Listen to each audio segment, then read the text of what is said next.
पढ़िए, पढ़ने के सेकंड राउंड में पेन लेकर बैठिए, फिर पढ़िए। और फर्स्ट राउंड में अगर आपको लगता है कि आपका कंसंट्रेशन अच्छा है तो पेंसिल लेकर के पहले ही राउंड में बैठ जाइए। आपको लगे कि मुझे ये लाइन आते हुए दोबारा देखनी है, उसे वहीं अंडरलाइन कर दीजिए। याद नहीं करना है, मैं बहुत कॉन्शियसली बोल रहा हूं इस बात को, है ना।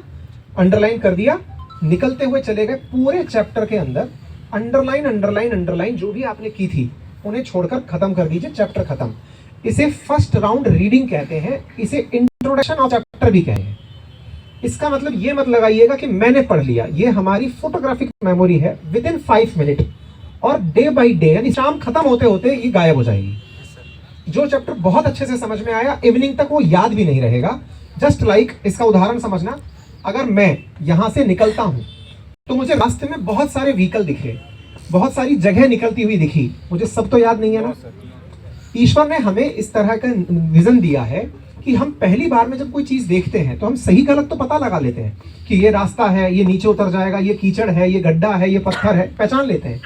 याद नहीं करने दिया, ये हमारे ईश्वर ने एक समझिए बहुत ही इंटरेस्टिंग तरीके की उपलब्धि हमको दी है। क्योंकि अगर सब याद रह जाता हमें तो सोचो खुली आंख से दुनिया में जितना घूमते हमारा दिमाग फट जाता। अरे बोलो। इसका मतलब ये हुआ कि हमें सब कुछ याद नहीं रखना, ये स्किल है। और हम क्या सोचते हैं कि यार हमारे तो याद ही नहीं हो रहा, हम तो गजब फ्रस्ट्रेट है यार, हमारे तो मेमोरी खराब है। अरे भाई सब याद नहीं रखना है, समझो स्वस्थ हो तो फिर क्या करें? फिर याद करो कि आप उस रास्ते से जब दोबारा गुजरते हो आपको वो चीज दोबारा याद रहने लगती है। आपको ध्यान रहने लगता है कि भाई यहाँ एक मोड़ था, इसके बाद एक ब्रेकर आता है, वो मंदिर है। अपने दोस्तों को पता बताने लगते हो। पहली बार जब अपना रूम लिए थे याद नहीं था, दोबारा जब जगह जाने लगे आपको सब याद रहने लगा। सुन वहां पान की दुकान है, वहां चाय की दुकान है, वहां तक आ जा, वो जगह याद रहने लगी। फिर आप फ्रीक्वेंसी के साथ तीसरी बार वहां जब पहुंचे तो अब आपको ये भी समझ में आने लगा कि इतना कदम चलने के बाद ये मोड़ आएगा।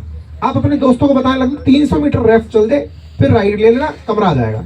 ऐसे हुआ, पढ़ाई भी ऐसे ही है। पढ़ाई कहती है फर्स्ट गो में जब आपने चैप्टर पढ़ा मैं बिल्कुल नहीं घुसूंगी।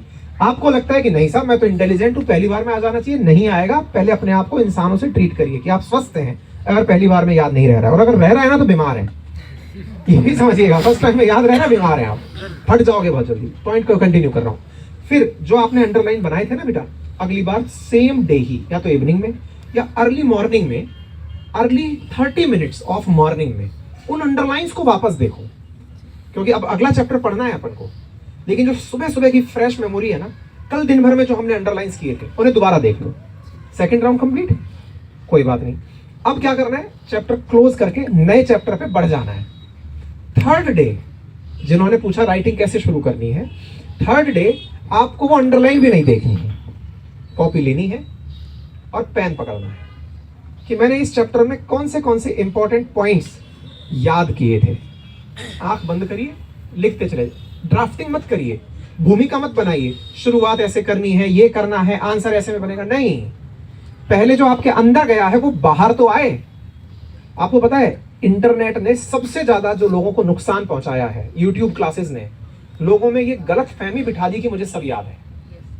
बच्चा क्या करता है, टीचर बहुत अच्छे से समझा रहा है, विश्वास आ गया कि मुझे सब याद है। अब वो जो सब याद है जब एग्जाम हॉल में जाते हैं तो सब गायब, क्योंकि वन गो में तो सब बिल्कुल रोड की तरह याद था। परीक्षा हॉल में जाते सब गायब, सब ऐसा लगता है देखा देखा सा, है ना। लिखना शुरू करिए। हम कई बार बोलते हैं अपनी ऑफलाइन मतलब ऑनलाइन की जो क्लासेस हैं, जो एप्लीकेशन पर चलती हैं, कि जो आप पढ़ रहे हैं इसे जाकर लिखिए जरूर एक बार। जब तक आप खुद से नहीं लिखेंगे उस बात को, यही आंसर राइटिंग का शुरुआती कदम है। फिर तो आपको धीरे धीरे कोचिंग वाले भी बताने लग जाएंगे, बेटा ड्राफ्टिंग ऐसे करो, शुरुआत में हेडिंग बनाओ, भूमिका को शुरुआत के 2 ही लाइनों में समय दो, फिर जो कंटेंट पूछा गया वो करो, बाद में निष्कर्ष जरूर लिखो। ये सब बेसिक्स है, इस पर हमने वीडियो ऑलरेडी डाला है। डन। प्रयागराज पर जल्दी से आगे।